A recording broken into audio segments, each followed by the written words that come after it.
La synchronicité. La synchronicité est un terme donné par le célèbre docteur Carl Gustav Jung, psychologue et psychiatre. Suite à un événement, lors d'une rencontre avec une de ses patientes, que cette dernière lui raconte en son rêve, oubliant un élément capital, à ce moment précis, un scarabée doré heurte la fenêtre de la pièce, le docteur Jung se leva en rapportant cet insecte inexistant à Vienne en Autriche, vénéré par les Égyptiens du temps des pharaons. La patiente s'écria que c'était l'élément manquant dans son rêve, qui fut par la suite une porte de guérison pour la malade et un grand travail de recherche pour le docteur Jung. À cet effet, cette coïncidence pousse le docteur Jung à effectuer une recherche en collaboration avec le physicien Wolfgang Pauli, car ce n'est pas seulement une coïncidence, mais un événement bouleversant la logique scientifique et qui est d'actualité de nos jours. Plusieurs événements de synchronicité ont marqué l'histoire, tels que le roi italien Umberto et son sosie, le président Lincoln et Kennedy, nos synchronicités individuelles, des coïncidences très frappantes qui n'ont rien à voir avec le hasard, rêver ou penser d'une personne, puis la rencontrer quelque temps après dans le réel.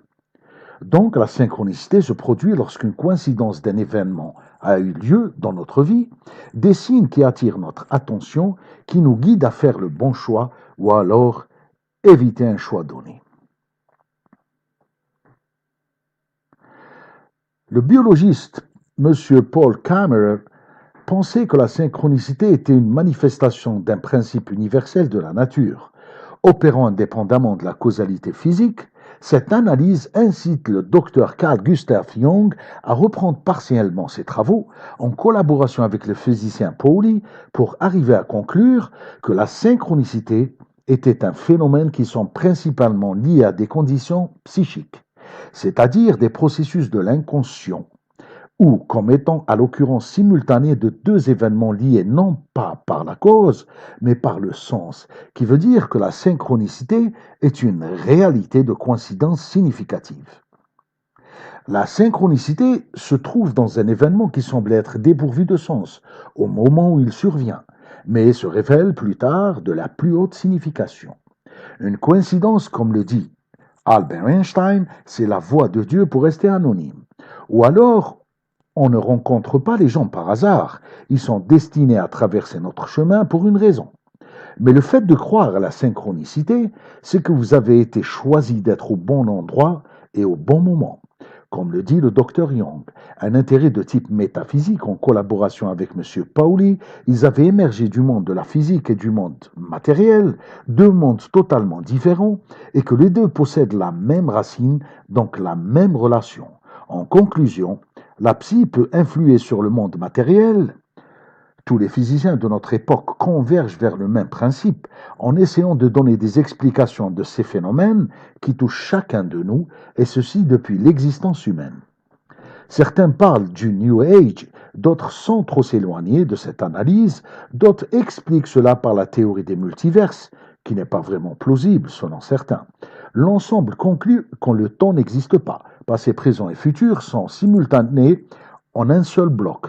Ainsi, le passé existe encore et le futur est déjà là, et que ce dernier influe sur le présent.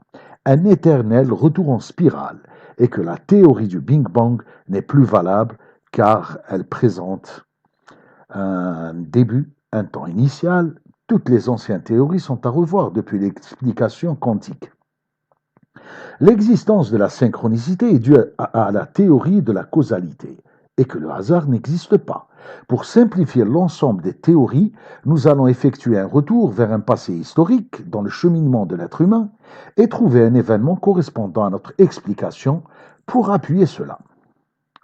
La synchronicité a voulu que je me retrouve dans une conférence organisée par le ministère de la Recherche scientifique, Qada Science, chaque ramadan que j'apprécie énormément, avec une variété de sujets, par des scientifiques, un véritable prodige. Ce jour-là, la conférence était présentée par le physicien Philippe Guillemont. Développant ce sujet, la coïncidence a voulu que 2 jours en arrière, je découvre un événement coranique semblable, historique d'une très grande valeur pour l'humanité et surtout pour nos physiciens, pour appuyer leurs recherches, et en fin de conférence, le physicien donne la parole aux assistants. pour débattre le sujet. Comme j'étais ébloui par l'événement, j'ai très mal formulé ma question en voulant contribuer au soutien de cette théorie que je trouve extraordinaire en disant que ce phénomène de synchronicité a existé du temps de Moïse, Moussa alayhi salam.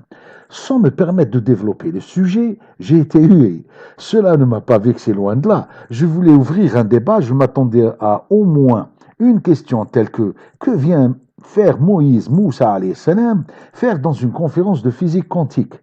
Dieu nous dit dans un verset de sourate Zumar, بعد أعوذ بالله من الشيطان الرجيم بسم الله الرحمن الرحيم قل هل يستوي الذين يعلمون والذين لا يعلمون صدق الله العظيم, qui veut dire est-ce que celui qui aux heures de la nuit reste en dévotion prosterné et debout prenant garde à l'au-delà et espérant la miséricorde de son Seigneur dit sont-ils égaux ceux qui savent et ceux qui ne savent pas? Seuls les doués d'intelligence se rappellent. Pour cette raison que j'ai effectué cette vidéo pour expliquer ce phénomène quantique et apporter un plus à nos frères et sœurs. L'histoire a marqué l'humanité par des événements historiques d'une très grande valeur, développant chez nous une croyance transmise de génération en génération en fonction du milieu environnant et surtout parental. Je parle de religion. Et le fait de ne pas croire est une croyance, et que c'est un libre arbitre attribué par notre Seigneur, et que chacun de nous est libre dans ses pensées et croyances. Comme j'effectue de la recherche en faisant des relations scientifiques et religieuses, histoire de donner un sens logique à un acte de croyance, et faire sortir mes frères et sœurs d'un rituel religieux culturel vers une conviction sur une base logique. Je me retrouve en face d'une scène historique que seule la physique quantique peut et pourra expliquer dans la sourate 18, la caverne, où Dieu nous révèle une scène expliquant le phénomène de la synchronicité en fonction des lignes temporelles à des positions passées, présentes et futures, tout en respectant l'ordre chronologique des événements en fonction d'une direction avec respect de l'ascension du temps. Ceci vous confirme que le livre sacré parle de synchronicité et de physique quantique. Le messager de Dieu, sallallahu alayhi wa sallam, que Dieu le bénisse et lui accorde la paix, il dit « Pendant que Moïse, Moussa alayhi salam, était en compagnie d'une foule des enfants d'Israël, un homme vint à lui et dit « Connais-tu quelqu'un de plus savant que toi ?» Il dit « Non. » Alors Dieu, subhanahu wa ta'ala, révéla à Moïse, Moussa alayhi salam, l'existence d'un serviteur de Dieu nommé Al-Khidr alayhi salam. Moussa alayhi salam demanda à notre Seigneur une rencontre pour apprendre une nouvelle science. Alors il fit du poisson un signe et lieu de rencontre, et on lui dit, là où tu perdras le poisson, tu le rencontreras, et ce fut le cas. Cela prouve que la synchronicité a besoin d'un lieu ou point de rencontre. Oui, je suis venu vers toi pour m'enseigner ce que tu as bien appris, il a dit. Ô Moïse, Moussa alayhi salam, je connais la connaissance de Dieu que Dieu m'a enseignée, mais tu ne la connais pas. Et tu connais la connaissance de Dieu que Dieu t'a enseignée, mais je ne la connais pas. Il a dit, dois-je te suivre? Il dit, tu ne pourras pas être patient avec moi. Alors, il se mit à marcher sur la rive quand une barque passa. Il demande au propriétaire de les transporter de l'autre côté de la rive. Une fois embarqué, Al-Khidr alayhi salam volontairement effectue un trou dans la barque. Et je préfère lire ça dans les versets coraniques en français. Rappelle-toi quand Moïse dit à son valet, je n'arrêterai pas avant d'avoir atteint le confluent des deux mers, dussé-je marcher de longues années. Puis, lorsque tous deux eurent atteint le confluent, ils oublièrent leur poisson qui prit alors librement son chemin dans la mer. Puis, lorsque tous deux eurent dépassé cet endroit, il dit à son valet, apporte-nous notre déjeuner, nous avons rencontré de la fatigue dans notre présent voyage. Le valet lui dit, quand nous avons pris refuge près du rocher, vois-tu, j'ai oublié le poisson. Le diable seul m'a fait oublier de te le rappeler, et il a curieusement pris son chemin dans la mer. Moussa alayhi salam dit, voilà ce que nous cherchions. Puis ils retournèrent sur leurs pas, suivant leurs traces, et trouvèrent l'un de nos serviteurs à qui nous avions donné une grâce de notre part et à qui nous avions enseigné une science émanant de nous. Moïse lui dit, puis-je te suivre à la condition que tu m'apprennes de ce que qu'on t'a appris concernant une bonne direction. L'autre dit, vraiment tu ne pourras jamais être patient avec moi. Comment endurerais-tu sur des choses que tu n'embrasses pas par ta connaissance? Moïse alayhi salam lui dit, si Allah veut, tu me trouveras patient et je ne te désobéirai à aucun de tes ordres. Si tu me suis, dit l'autre, ne m'interroge sur rien tant que je n'en aurai pas fait mention. Alors les deux partirent, et après qu'ils furent montés sur un bateau, l'homme y fit une brèche. Moussa alayhi salam lui dit, est-ce que pour noyer ses occupants que tu l'as ébréché? Tu as commis certes une chose monstrueuse. L'autre répondit, n'ai-je pas dit que tu ne pourrais pas garder patience en ma compagnie? Oh, ne t'en prends pas à moi, dit Moussa alayhi salam, pour un oubli de ma part, et ne m'impose pas de grandes difficultés dans mon affaire. Puis ils partirent tous deux, et quand ils eurent rencontré un enfant, l'homme le tua. Alors Moïse, lui dit, ah, tu as tué un être innocent, qui n'a tué personne, tu as commis certes une chose affreuse. L'autre lui dit, ne t'ai-je pas dit que tu ne pourrais pas garder patience en ma compagnie? Si après cela je t'interroge sur quoi que ce soit, dit Moussa alayhi salam, alors ne m'accompagne plus. Tu seras alors excusé de te séparer de moi. Ils partirent donc tous deux, et quand ils furent arrivés à un village habité, ils demandèrent à manger à ses habitants. Mais ceux-ci refusent de leur donner l'hospitalité. Ensuite, ils y trouvent un mur sur le point de s'écrouler. L'homme le redressa. Alors Moussa alayhi salam lui dit, si tu voulais, tu aurais bien pu réclamer pour cela un salaire. Ceci marque la séparation entre toi et moi, dit l'homme. Je vais t'apprendre l'interprétation de ce que tu n'as pu supporter avec patience. Pour ce qui est du bateau, il appartenait à des pauvres gens qui travaillaient en mer. Je voulais donc le rendre défectueux, car il y avait derrière eux un roi qui saisissait de force tout bateau. Quant aux garçons, ses parents étaient des croyants. Nous avons craint qu'il ne leur imposât la rébellion et la mécréance. Nous avons donc voulu que leur Seigneur leur accordât en échange un autre, plus pur et plus affectueux. Et quant au mur, il appartenait à deux garçons orphelins de la ville. Et il y avait dessous un trésor à eux. Et leur père était un homme vertueux.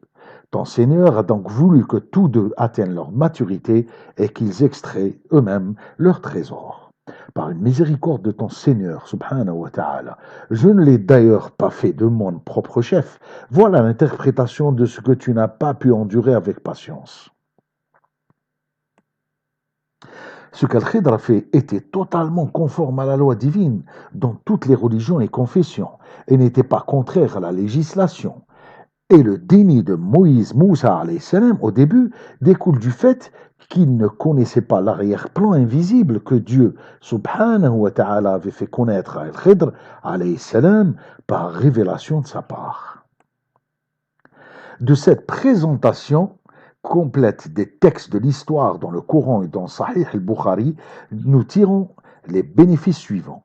Le Coran nous parle de plusieurs phénomènes de synchronicité tout en mettant une relation directe avec le Créateur subhanahu wa ta'ala des différents éléments de la scène et même de l'arrière-plan en présentant un temps pour chaque événement.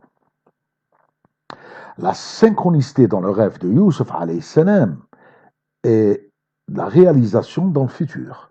Le Coran et les événements historiques du passé, présent et futur. Le Coran s'adresse à nous au présent.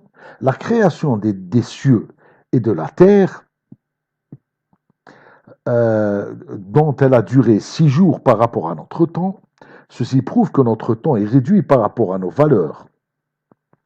La lumière du prophète Muhammad sallallahu alayhi wa sallam a été créée avant l'existence de tout l'univers. Si nous nous référons à la physique quantique, que le temps n'existe pas, cela nous pousse à dire que chaque espace temporel est personnalisé à chaque génération et pour chaque espèce d'être vivant. Le phénomène de synchronicité vient bouleverser le monde actuel, car l'interprétation du scarabée de Jung fut interprétée comme un événement créatif de matière. L'interprétation d'Albert Einstein était logique en disant que nous sommes des observateurs dans ce monde avec ses variétés de matière. Par contre, John Wheeler disait que nous sommes à l'origine de cette transformation par effet participatif, par notre état de conscience positif comme acte de création. Vous observez la nuance par rapport à l'étude de recherche faite par Pauli et Young, une manière de prouver notre participation, notre temps actuel. L'ensemble accepte cette théorie. La science d'actualité participe à cet événement théorique et que notre conscience crée l'univers physique par notre pensée et notre croyance est sur nous-mêmes. Ceci est dramatique car nous devons réguler nos pensées sur un même sujet créatif. Chose impossible. Nos divergences dans la vie sociale sont flagrantes. Seul l'impact médiatique peut provoquer cela. Pour certains, nous avons un pouvoir de conscience infini, nous permettant d'effectuer des miracles, car nous sommes faits d'énergie quantique, composée d'un ensemble de particules quantiques, regroupant des particules physiques qui sont soudées plus exactement, connectées les unes des autres par une polarité d'un passé et un futur. Ainsi, nous pouvons passer d'un présent à un futur irréversiblement. Cette explication nous permet de chercher notre potentiel possible jusqu'à sa limite. Pour simplifier cela, le père de la théorie quantique, M. Max Planck, nous révèle que la matière de notre monde n'existe pas. Elle a pris naissance d'une force, un esprit conscient intelligent qui est la matrice de toute matière, qui est un champ d'énergie transformant la réalité de ce monde par croyance et qui est un code ou un langage quantique. De cette théorie prend naissance une nouvelle théorie qui est d'actualité et que la possibilité quantique par notre croyance, qui est l'union de la pensée et de l'émotion, nous donne un pouvoir guérisseur de compassion et de paix et même de création. Cette théorie, suite aux événements produits, révèle sa crédulité, mais son interprétation ne doit pas influer sur nos croyances, car l'homme d'aujourd'hui affirme pouvoir provoquer une synchronicité d'événements par son soi-disant pouvoir participatif. Pour cela, j'essaye de donner un sens à ces apparences de synchronicité dans le domaine spirituel, tout en mettant des bornes de sécurité au blasphème. La synchronicité en islam, tirée des versets coraniques, peut nous orienter, nous corriger à mieux comprendre ce phénomène. À travers cette nouvelle explication et interprétation qui est une première que je donne à mes frères et sœurs, tout en mettant en évidence le vrai facteur créateur de ces coïncidences en le valorisant. Les différentes scènes vécues par Moïse, Moussa alayhi salam, à différents temps et moments de sa vie. Au présent, lors de la rencontre avec Al-Khidr alayhi salam, 3 événements se produisent sortant de l'ordinaire de la logique humaine. Un trou dans la barque, l'assassinat du jeune garçon, la construction du muret aux 2 orphelins. La scène du présent sont des rappels en rapport avec le passé de Moïse, Moussa alayhi salam. La traversée sur un bateau de Moïse sur la rive, la traversée sur un berceau de Moïse, la rive comme la traversée des 2 hommes en barque, l'assassinat d'un des nobles des pharaons par Moïse, et il abreuva les bêtes pour les 2 femmes de Médian. Les phénomènes de synchronicité sont flagrants, se reportant directement aux causalités. Cela prouve que les théories de recherche sont très valables. Les événements se reportent aussi au futur de Moïse, car la traversée du Nil qui fut clivée en 2 par le bâton de Moïse, Moussa alayhi salam, la noyade du grand pharaon, la délivrance du peuple d'Israël.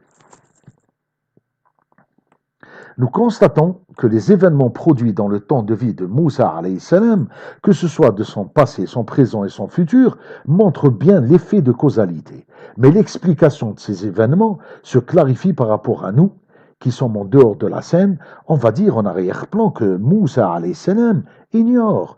Nous interprétons des événements produits historiquement par rapport à un temps passé, correspondant à un temps temporel par rapport à Moussa alayhi salam. Le facteur temps est indispensable pour l'explication d'une synchronicité par rapport aux causalités et que le temps est personnalisé par rapport aux êtres et matières, tel que le temps attribué aux hommes de la caverne de 309 ans, à Uzair de 100 ans, au Dajjal, l'Antéchrist. Le temps attribué au retour de Jésus et la synchronicité de la rencontre avec l'Antéchrist. L'histoire de la rencontre de Moussa alayhi salam avec l'homme, Al-Khidr alayhi salam, porteur d'une nouvelle science. Pourquoi elle a eu lieu? Pourquoi cette révélation, alors que l'intéressé lui-même n'est pas au courant de cette synchronicité provoquée? À différents âges de sa vie, par contre, l'événement de synchronicité nous est révélé à nous, qui nous sommes en arrière-plan de la scène à un temps futur, par rapport au temps de Moussa alayhi salam, qui représente notre présent, pour une causalité passée, par rapport à une synchronicité future, par rapport à nous, qui représente le retour de Aïssa alayhi salam. Nous allons dans ce sens découvrir la causalité révélée par rapport à son existence passée pour comprendre son retour futur par rapport à nous, non par rapport à lui, car pour lui le temps est au présent. Le passé représenté par des événements qui sont le passé de Jésus, Aïssa alayhi salam, sont représentés par des événements qui sont. Alors, il a parlé au berceau, effectuant sa mission de prophétie et de messagerie 3 ans seulement, de 30 ans à 33 ans, puis, soi-disant, sa crucifixion. Son présent est un présent continu, représenté par une ascension chez notre Créateur. Le futur, lieu de son retour en Syrie, sa rencontre avec l'Antéchrist à la Mecque, extermination de l'Antéchrist en Palestine. À vous de décrypter les causalités pour déterminer la synchronicité de sa venue et sa rencontre avec l'Antéchrist. Pour cela, veuillez voir l'avant-dernière vidéo sur ma chaîne pour mieux comprendre l'événement. Je termine la vidéo par des versets coraniques pour vous mettre dans un environnement humain adéquat et vous montrer la vraie valeur du temps par rapport à la puissance divine de Dieu, par rapport à nous, et seulement lui qui possède et dispose les clés de l'inconnaissable, subhanahu wa ta'ala.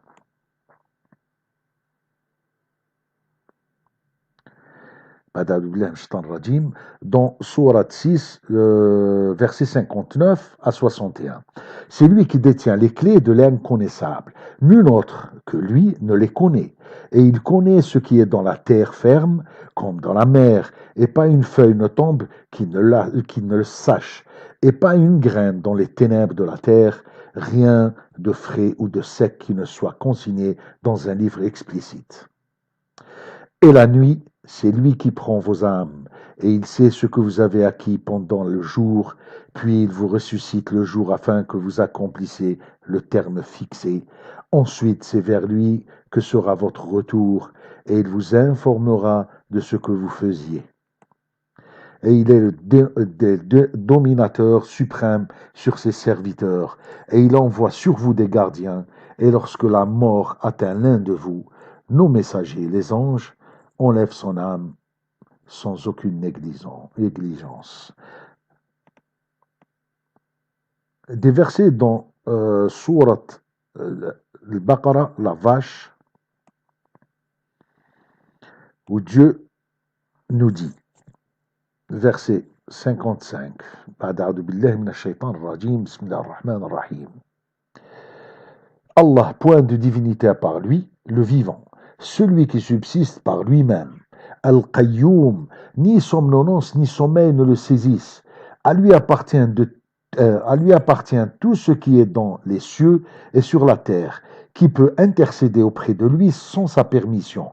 Il connaît leur passé et leur futur, et de sa science, il n'embrase que ce qu'il veut. Son kursi, le trône, déborde les cieux et la terre, dont la garde ne lui coûte aucune peine, et il est le Très-Haut, le Très Grand.